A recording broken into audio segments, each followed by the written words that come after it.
Hello, divine creations, divine marvels, children of God. Thank you so much for dropping by this video. To anyone who's new to this channel is about, recovering from fake non-duality. If you've been to a satsang and you've heard a teacher talk about non-duality or Advaita Vedanta, it's not 100%, but your odds are, or even worse, you've read about it online or watched videos online. A conservative estimate would be that there's a 98% chance that it's fake and dangerous. I'd say that's a conservative estimate. If you live in India, you might have, or maybe China or Japan or a country that has where these traditions come from, you might have much better odds. But so here's the thing. So, the Buddha once compared his teachings to a snake. And the Dharma, he said, this is from like the earliest Buddhist teaching. And I'm paraphrasing, but he in essence, he said that this teaching is like a snake. That's how subtle it is. The Upanishads, one of the earliest Hindu scriptures, which Advaita Vedanta is based on, the Upanishads, says walking the path of enlightenment is like walking on, I'm going to paraphrase, but trying to go along the path of enlightenment is like walking along the edge of a razor. Now, this is what a Neo-Advaita, a fake non-duality teacher, will not tell you. They will not tell you how subtle and complicated and dangerous a path it is without proper guidance. And so that's why it led me to the brink of suicide, why it led multiple people I know personally. And I just got this comment from someone. I have never been so miserable since studying Advaita Vedanta and trying to incorporate this truth into my life. So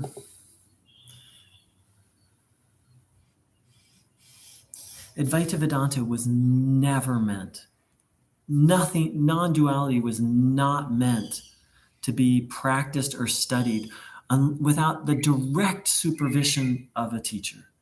It is the most delicate soul surgery. I struggle to find the words. So, okay.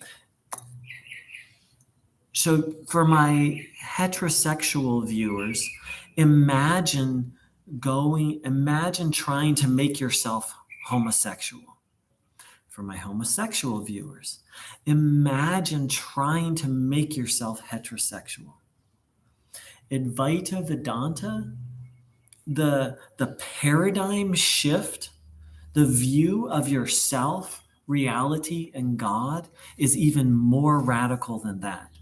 And unless you're practicing Advaita Vedanta, unless you're studying and practicing under the direct supervision of a guru, you are undertaking something more radical than trying to reverse your sexuality.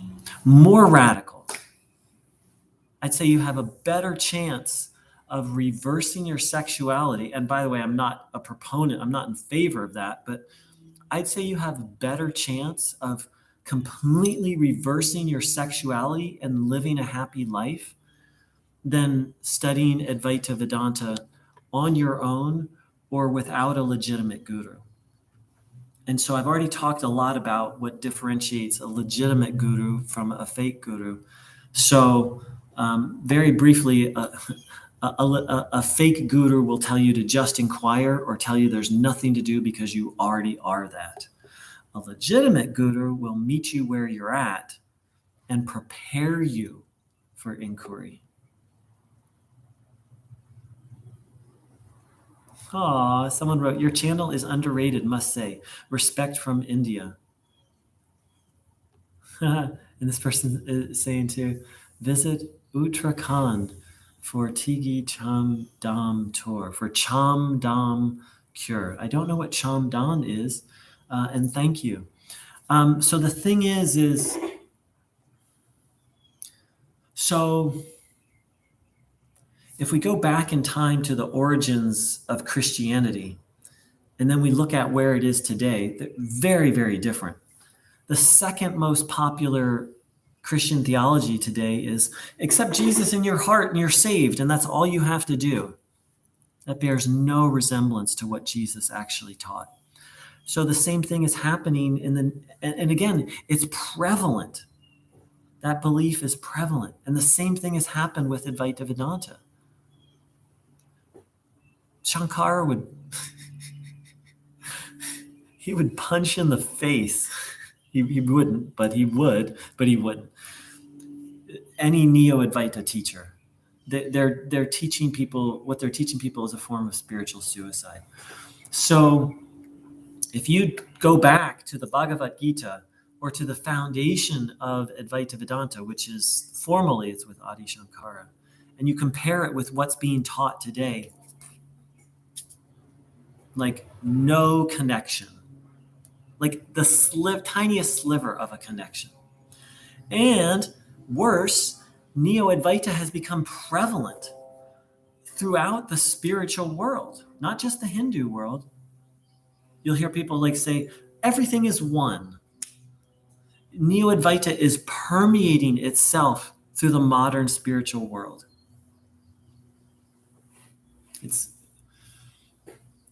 So one of the reasons why you need a guru for this, Advaita Vedanta is about ending desire. Ending desire. Who among us can even fathom ending desire? Can you imagine not desiring anything anymore? Let me say it in a way that's a little more concrete. Actual Advaita Vedanta is about ending the quest for anything in this world. Ending that quest. We all have goals. Most people want better health, relationship, job, money, positive experiences. Advaita Vedanta is about stopping that. That's why I say it's more radical than changing your sexuality. Like, let's say you're heterosexual. Like if you go through all these complicated distortions and make yourself homosexual, at least you're still getting some action, right? You're still getting some sexual, even if you're lying to yourself, like, this is what I want. You're still getting some play. But Advaita Vedanta is about ending the desire for anything. And so these Neo-Advaita teachers, they'll teach you these little slivers of it, but they won't tell you that. They'll tell you you can have your cake and eat it too. But actual non-duality, it's for monks and nuns, or people who have monk and nun consciousness, or really aspire to that, to have no desire. No desire.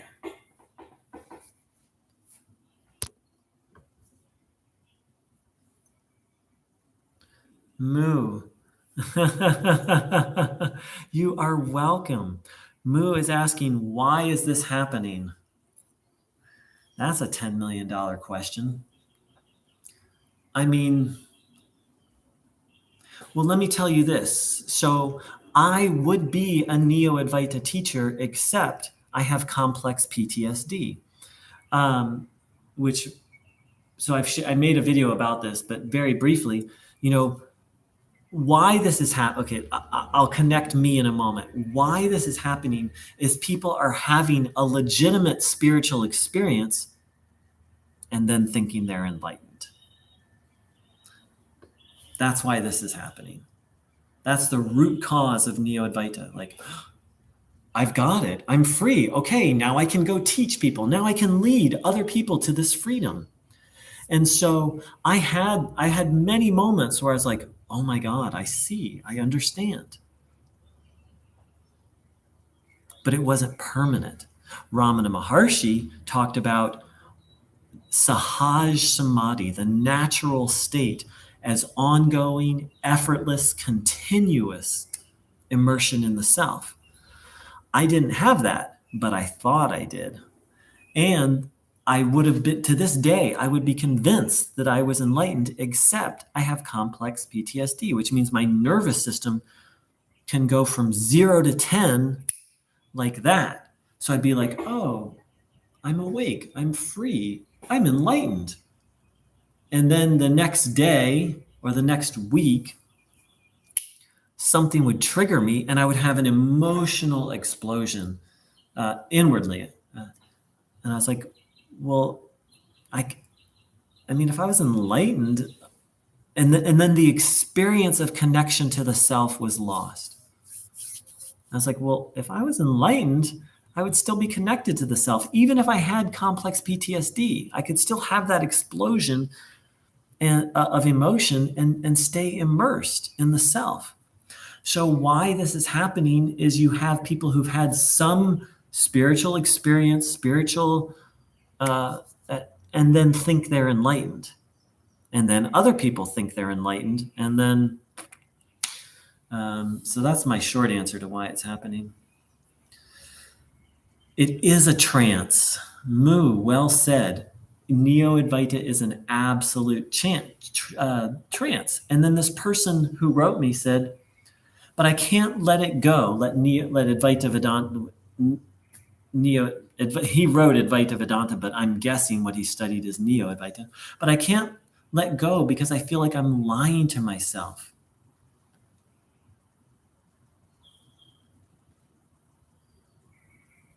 This person wrote, I have to say that I was happy when I was a Christian and thought Jesus is my best friend and always by my side. And there was a loving Father God. Yeah.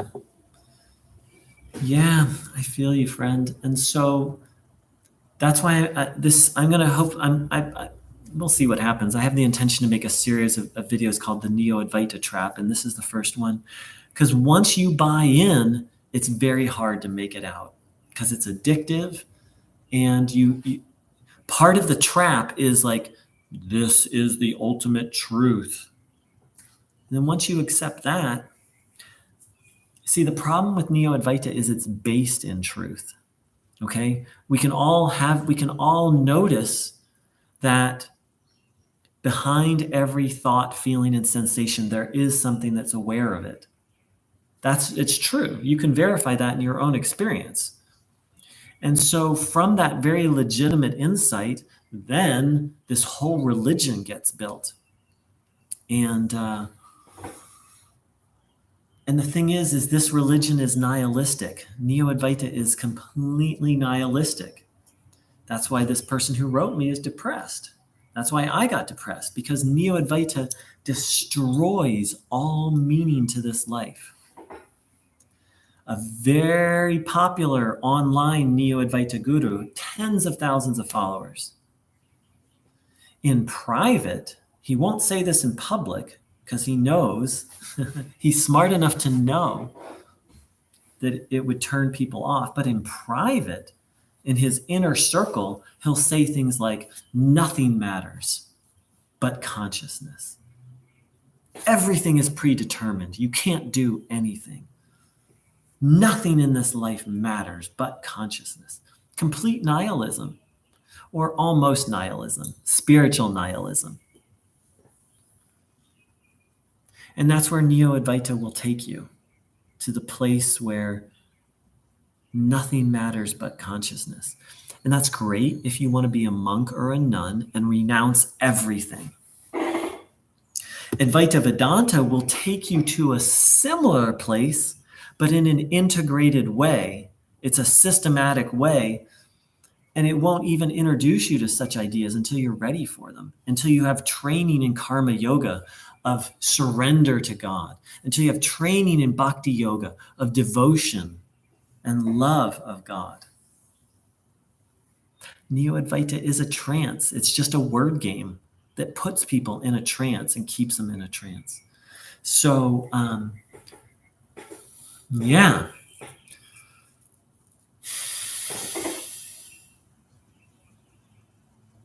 So I'm going to start offering kind of coaching sessions soon.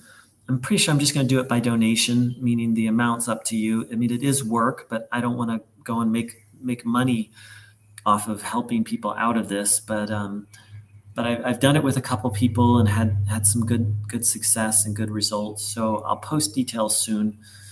And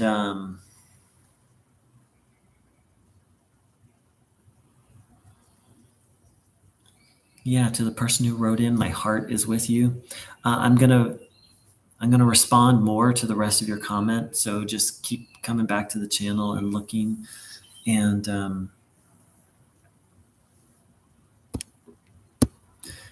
so yeah. So thank you so much, Creative Schmuck. I love the name, and Moo. And what I want to say is there is hope. There absolutely is. The solution I found is to embrace life. I'm creating my own belief system based on other classic ideas that I'm on an evolutionary journey, and that part of that journey is facing challenges and facing problems and learning and growing, and that this life is about learning and growing and serving, and yes, learning how to enjoy, that's part of it. So I've just gotten into hobbies and passions, and that's this. It's been a long process, but the first step in the process, in my view, is learning to differentiate Neo-Advaita from Advaita Vedanta.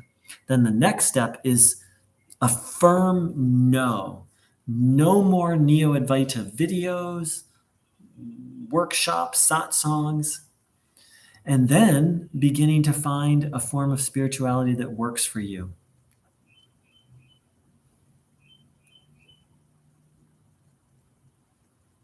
And it might just be trusting in Jesus, that Jesus is your friend. And to the person who wrote, I think the statement, I'm going to cry. I think the statement that God is your loving Father and Jesus is your best friend and by your side always, I believe that is 1,000 times percent more true than anything you've heard in a Neo-Advaita satsang. And a true Advaita Vedanta teacher would actually encourage such sentiments. Bhakti, devotion, loving devotion is, yeah. If I had to choose, and I've deeply studied, and of course I've just scratched the surface, but compared to most people, I've pretty deeply studied actual Advaita Vedanta. And but what you just said, that person of, God is my loving Father and Jesus. So after all my studies of Advaita Vedanta, of actual Advaita Vedanta, if I had to choose between the sentiment you shared and Advaita Vedanta, I would choose that because that suits me better. And I know it feels like a cop-out to let go of Neo-Advaita. That's just part of the trap.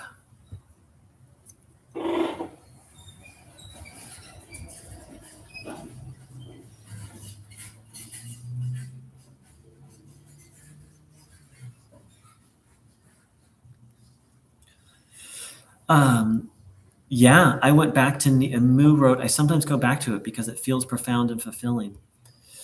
It does feel profound and fulfilling. Wow, we've got lots of people on right now.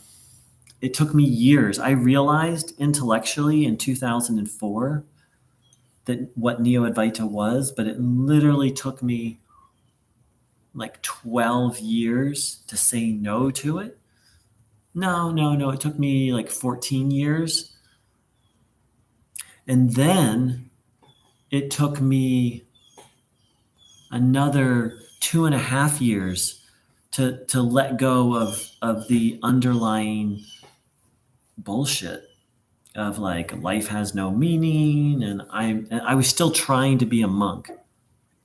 Neo-Advaita will lead you will force you into thinking, feeling, and behaving like a monk or nun. If you're down for that, then find an actual Advaita Vedanta teacher.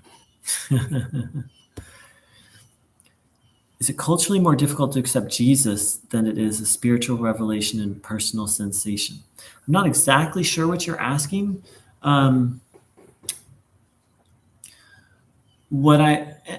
a universalist. I believe all religions have some level of truth to them. And I believe there are multiple very wise beings who have spent time on this planet. I consider Jesus, the Buddha, Lao Tzu. I obviously think some teachers are more awake than others. I think Jesus was more awake than Muhammad. I have a lot of respect for what I believe Muhammad actually taught. Same thing. I think, so I have my own personal, you could say, hierarchy of how trustworthy a teacher is. And I put Jesus way high up there. But that's just me. Of course, I was also raised in a Christian country, and but I have profound respect for the Buddha, Lao Tzu, and Krishna is a little hard. I love Krishna. It's easy for me to do bhakti to Krishna, but there's as a Westerner, it's hard to fully get on board with the idea of Krishna as an avatar. I'm not saying he wasn't, but so I'm saying all this to say it's a very personal thing, and to find the teaching you and teacher, an image of God that you really resonate with. All right, dear ones, thank you so much for dropping by. And thank you to this person who did this comment. And I'm just gonna pray. I'm gonna pray for God the Father and Jesus just to lift. You guys are gonna. I'm not a Christian in any. I'd say I'm a universalist Christian. But I don't even like the word Christian. I'm into Jesus, but I'm also into Buddha and Lao Tzu and my main teacher, Bruno Gröning. But I'm going to say a prayer actually for everyone who visits this channel and for this person who asked. So, beloved infinite source, called many names by many different people, and all the true helpers, teachers of that source, such as Christ. Please, for this beautiful soul who wrote into this channel, please, for everyone who drops by this channel, please free them from untruth. There's that beautiful, beautiful Hindu Lord, the Supreme, lead us from untruth to reality. Lead us from darkness to light. Lead us from death to immortality. Oh, Supreme Source, and oh, the true helpers. And each of us here may have a different idea who those helpers are or what to call that source, but please, for everyone on this channel, beloved helpers, beloved teachers, gurus, please lead all of us from untruth to truth, to reality.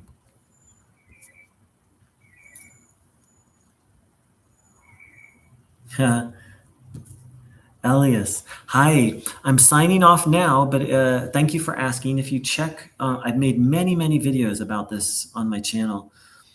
True teachers, two that I really get a lot out of are James Schwartz and Swami, I think it's Swarupananda. But in essence, someone who is a formal part of a Hindu lineage is much safer, and it's a deep topic. And please do check out some of my other. I've made many videos on that topic. All right, angels, take care.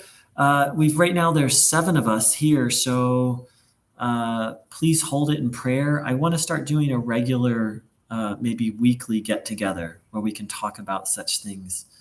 And all right, dear ones, take care. Big love.